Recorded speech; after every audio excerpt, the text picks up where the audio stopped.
Yo, what's up, you guys? So, as some of you guys know, I've been around in this community for a long time, and recently I made my awaited return back to PvP on multiple different schools.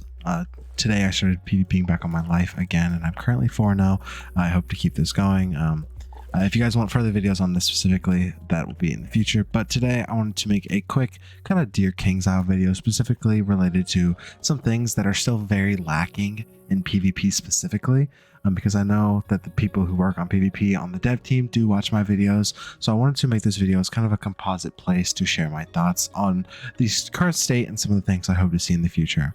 Now, as a lot of you guys probably know, in this recent update that happened about a week ago, they added a new system called level scaling. Now, if you guys want to see more info on this, my previous video was about this topic, but just the quick basic summary is you can now scale your stats down to a certain level if you'd like to play at a different bracket. So let's say I'm at level 160 and I want to play Exalted. I can scale my stats down to Exalted, the Exalted caps, and I can go queue Exalted if I wanted to.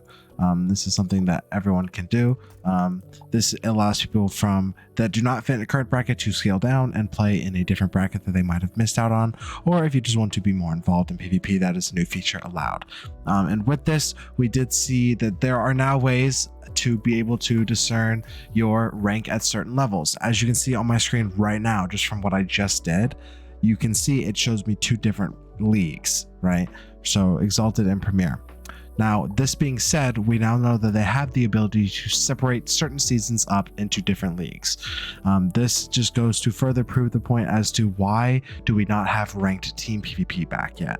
If the concern is boosting, which is one of the main complaints about team PvP at the end of 4th Age, was it wasn't really being played because no one really knew how to balance Roshambo's with it yet.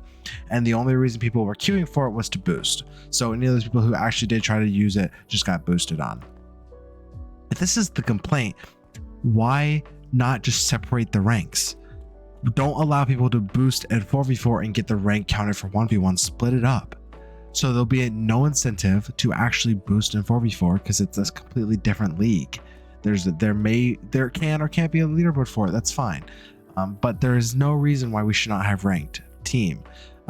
Along with ranked team comes tournaments, because a lot of the people who play team specifically played tournaments, and right now there is no incentives. This has been a complaint for a year and a half now since 5th Age dropped, was that there was no tournament rewards. Tournaments was a huge part of the PvP.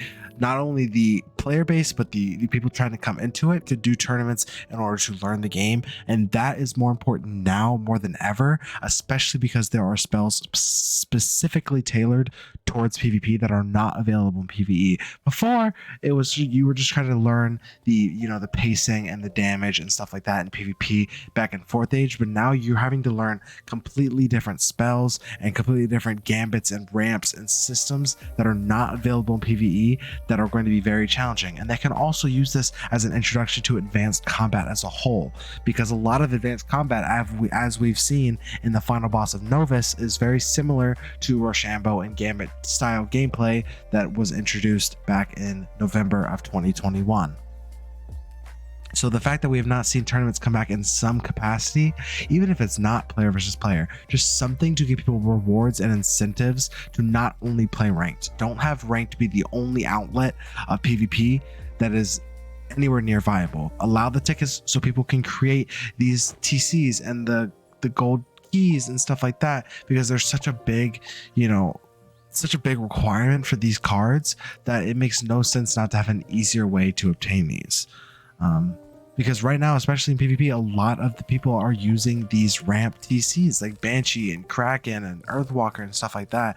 A lot of people are using those. So with the demand being way higher, the actual ability to get them should also become easier. And that is where we're seeing a lot of the complaints, not only with that, but people are wanting to come back to play PvP again. I cannot tell you how many people I've had personal conversations with that told me that they want to start playing PvP, but they can't spend money on the packs. Now this goes both ways, not only because especially on life, now that I know this story is true for most schools right now, but every single piece of the life meta gear is in a pack. The only two pieces that can be supplemented for the gauntlet is the robe and the amulet. These are not easy to obtain even from the gauntlet. And then on top of that, one of life's best spells being locked only behind a pack. Now, if you do not have the spell, you would not be as competitive as someone who does. It is just simple as that. Same with Luminous Weaver. Now, the story between these two is Luminous Weaver can be farmed.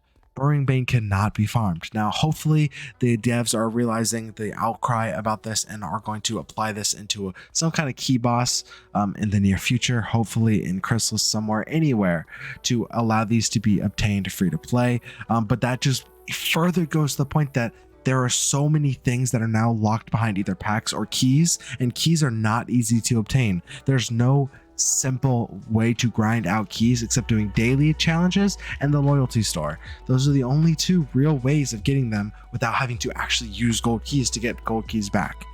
So if you're going to add all these stuff into gold keys, you also need to increase drop rates. Bring them back to Darkmoor and cut the drop rates. Make them not easy to get. Sure, if these are supposed to be challenging to get, don't make it to where it's just way easier to just buy the packs. Because even though we know KR, that's what they want us to do at the end of the day, you have to have some valuable way of getting it free to play without just upsetting your entire play base. Because at this rate, every 2 months they're dropping new packs with new gear that is better than the old gear. That is just the way we're going. Gear that dropped in a pack a year ago is no longer viable anymore. So all those $100 you might have spent on Cerberus packs or something like that last year is just wasted money now. And if you quit PvP because no tournaments, or you didn't understand the spells, or there was no level basing or stuff like that, now that you come back, you're just going to dump even more money into it. So if there's any ideas or big things that I missed in this video, feel free to drop them in the comments. According to YouTube, 73% of you guys are not subscribed to my channel. So if you guys like my videos and want to see more things like this in the future, drop a subscription. Let me know how you feel. Add me on Discord, join my Discord, follow me on Twitter. All of that is in the description. And I will see you guys in the next one.